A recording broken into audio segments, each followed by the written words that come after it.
안녕하세요. LK 베이스볼 김뚱입니다.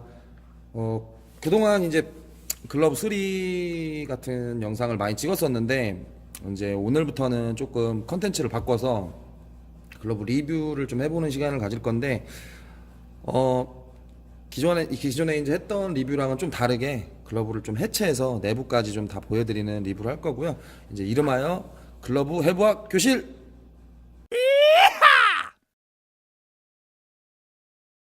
글러브 해부학 교실이고요. 오늘 첫 번째 소개시켜드릴 글러브는 엄지자수만 아니 중지자수만 보셔도 어떤 글러브인지 아시겠죠? 네, 미즈노 4프로 글러브입니다. 이제 뭐 다들 아시겠지만 미즈노 4프로는 일반인은 오더가 불가능한 글러브라고 알려져 있고요. 뭐 제가 듣기로는 과거에는 일반인도 암암리에 오더를 했다라고 전에 들었습니다. 사실인지 아닌지는 잘 모르겠지만 그렇게 얘기가 돌고 있어요, 사실.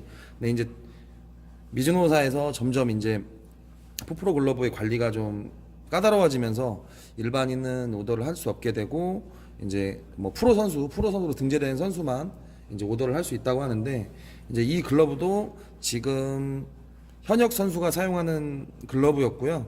지금 보면 엄지 자수는 제가 테이핑으로 가려놨어요. 이제 선수 프라이버시도 있고 하니까 가려놨고요.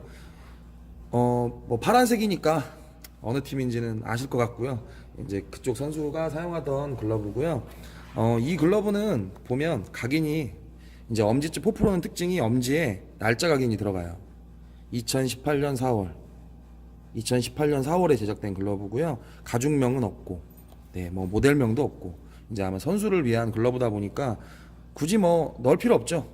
왜냐하면 바닥에 포프로 각인이 있으니까요. 이제 이 각인만 있으면 사실 좀 뭐라고 해야 되나, 오더도 있지. 미즈노 프로만 있는 것도 거에서 오더가 들어가면 한층 또 간지가 나는데, 거기에 또 포프로 자수까지 들어가면 와, 포프로다.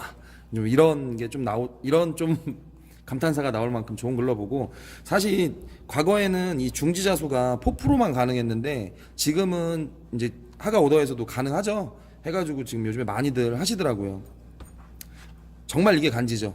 뭐 예전에는 노스킵에도 있는 게 있어요. 아마 제가 알기로는 그것도 옵션에서 있어서 했었다고 하는데, 또 잠깐 중지시켰다가 또 이번에 또 다시 풀어준 것 같아요. 그리고 이제 보면 메이드 인 재팬 각인이 박혀 있고요. 이제 럼버드 보시고, 사실 저도 글러브를 런칭해서 하고 있지만 정말 미즈노의 이 럼버드는 이 입체감 이런 거는 진짜 정말 구현하기도 힘들고 따라하기도 힘들더라고요, 보면. 그리고 뭐 손등은 이제 패스트백 모델이면서 이제 뭐 양문 당연히 없고요. 끈피 보시면 파란색인데, 끈피는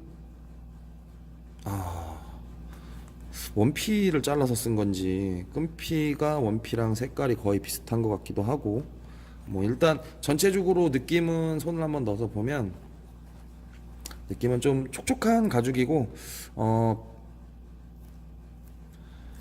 좀 유분이 좀 많은 가죽이고 좀 많이 부드러워요. 사실 뭐 하드한 그런 느낌은 아니고요. 많이 부드러운 느낌이시고, 좌투 모델이라 제가 좀 어색하네요, 손에 꼈더니. 왜 한번 보시면 이제 이런 형태로 돼 있고요. 이제 이 글러브를 해체해서 이제 내부가 어떻게 생겼고 어떤 게 들어가 있는지 한번 좀 알아보도록 하겠습니다. 자, 웹을 좀 탈거했고요. 웹 탈거하니까 바닥 면이 전체적으로 더 잘 보이죠? 더 잘 보이고, 보면은 이제 웰팅이 아니고 스플릿 단면을 사용했고요.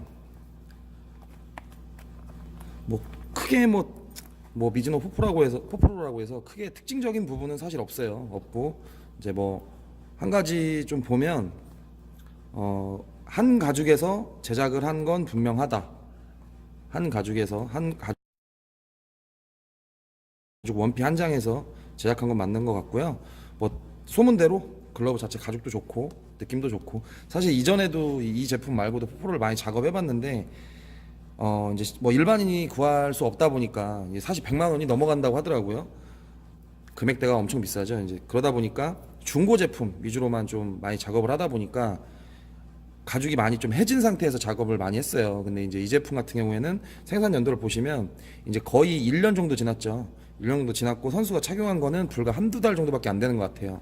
그래서 그런지 뭐 크게 뭐 오염도 없고 까짐 뭐 이런 것도 없기 때문에 가죽의 원래 상태를 좀 많이 느낄 수 있는 상태고요. 전체적으로 좀 가죽도 좀 두께감이 좀 있고 근데 좀 굉장히 좀 두께감이 있는데 좀 말랑하다고 해야 되나? 그런 좀 느낌이에요. 마지막으로 전체 다 해체한 다음에 좀 다시 한번 설명드릴게요. 글러브 해체가 완료됐고요. 우선 펠트부터 좀 한번 살펴볼게요. 펠트는 뭐 미즈노에서 흔히들 쓰는 물 펠트고요. 상당히 좀 좋죠. 좋은 펠트고 엄지 두께감도 있고요.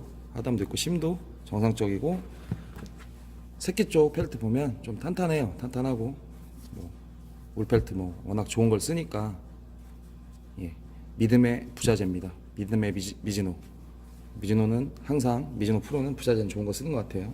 그리고 끈피 한번 보면 제가 지금 이게 어디 건지 계속 보고 있는데 이게 스미다 거 같긴 한데 아닌 확실치는 않아요. 제가 스미다 거랑 한번 비교해 볼게요. 이게 저희 매장에서 쓰는 스미다 레이스인데 어떠신가요? 좀 비슷하게 느껴지시나요? 컬러는 조금 차이는 있는데 이제 물 빠지고 아니고의 차이인 것 같기도 하고 보면 두께감이 좀 다르긴 해요. 원피 거를 잘라서 쓰는 건지 사실 끈피하고 원피는 가죽 같은 걸 사용 안 하거든요. 질김도 다르고 해서 끈피는 좀 질긴 가죽 아니면 질기게 가공을 해요.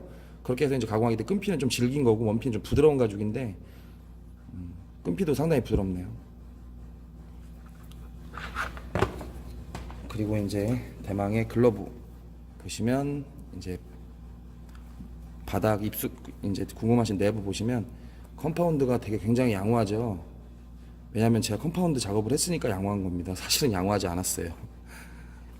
보면 바닥이 좀 색깔이 많이 좀 완전 파란색에 가깝지 않죠. 왜냐하면 PR을 한 건데 PR이 뭐냐면 가죽을 한층 얇게 써는 건 깎는 거라고 보시면 되는데 깎는 이유가 그냥 두께를 맞추는 거예요.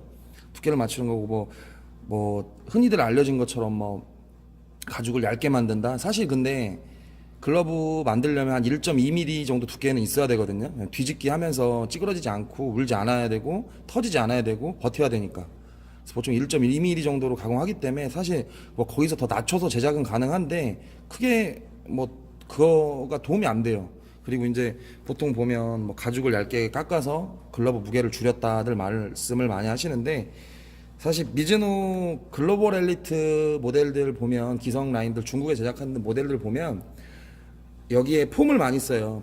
그 스트리폼 같은 폼 펠트에 사실 글러브에서 무게를 줄일 수 있는 건 거의 펠트밖에 없어요. 뭐 가죽을 얇게 깎아서 무게를 줄이고 이런 건 사실 거의 불가능하다고 보시면 되고요. 제가 뭐 끈피도 다 PR해봐서 해봤더니 2g 줄더라고요. 사실 크게 의미가 없어서 이제 가볍게 제작하는 방법은 이제 펠트에서 무게를 줄이는 방법이 있고 원피에서도 일정량은 줄어들긴 해요. 좀 깎아내면 그렇게 제작하는 것 같고요. 뭐 이제 기대하셨던 만큼 되게 뭐 이렇게 뭐 판타스틱하고만 뭐 막 놀라운 그런 건 없죠. 사실 그냥 글러브랑 똑같고요. 똑같은데 이제 가격이 비싼 글러브죠. 비싼 글러브고 이제 보면 이제 안에 내피까지 모두 같은 가죽을 사용하고 제가 느끼기로는 원피에서 뭐 원피 한 장에 소 한 마리 원피가 쫙 있으면 등 가죽이 조금 더 두껍고 배 가죽이 좀 얇거든요. 그래서 아무래도 그 중에서 가장 좋은 가죽을 선별해서 선수한테 지급을 하려고 제작하는 게 아닌가 하는 생각이 드네요. 이 글러브 이제 또 다시 조립해서 매장에 비치해둬야 되는데 이제 리뷰를 하려고 뜯었던 거기 때문에 다시 또 조립을 또 열심히 해서 매장에 놓도록 하겠습니다. 자, 앞으로도 국내 브랜드 위주로 이제 비교하면서 좀 많이 리뷰를 할 건데 다음에는 미트편인데 좀 이트 한번 리뷰 한번 해보도록 하겠습니다. 네, 감사합니다.